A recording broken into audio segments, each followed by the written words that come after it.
তে বন্ধুরা এই যে আমি বিলাহি উঠাইছি, বিলাহি লয়ে বাজারে যাইতেছি। হ্যাঁ, তাইনারা ব্লকের মধ্যে পুরা দেখতে থাকবেন আমি কি কি করি আর বিলাহি কেমনে বেশি আর রেট কত বিলাহির, এই রেটটিও দেখবেন। যে রেট বিলাহির এবার মানে লাল হয়েছে এবার বিলাহি বেচছে এরা, বুঝছেন বন্ধুরা। তে ভিডিওর মধ্যে স্কিপ করে নিয়ে যায়, পুরা ভিডিও দেখুন যে।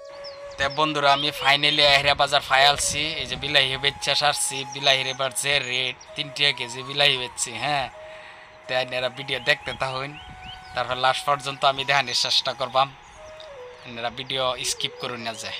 তে বন্ধুরা এই যে বিলাহি বেচা শেষ, এই যে আমি টমটমও বইছি, এখন বাড়ির দিকে রওনা হয়েছি, আপনারা দেখতে থাকুন। তে বন্ধুরা এবার যে কাঁচা খাইলাম বিলাহি করে হাইরা, আপনারা যদিও বিলাহি লাগাইন অল্প ভাববা চিন্তা লাগাইন যে লাগে এবার বিলাহির রেট একদম পানি বরাবর। তে বন্ধুরা আমি ফাইনালি এবারই ফাইলছি। ভিডিও ভালো লাগলে লাইক কমেন্ট শেয়ার আর আমার চ্যানেলটা সাবস্ক্রাইব করবেন। আবার দেখা হইব অন্য একটা ভিডিওর মধ্যে।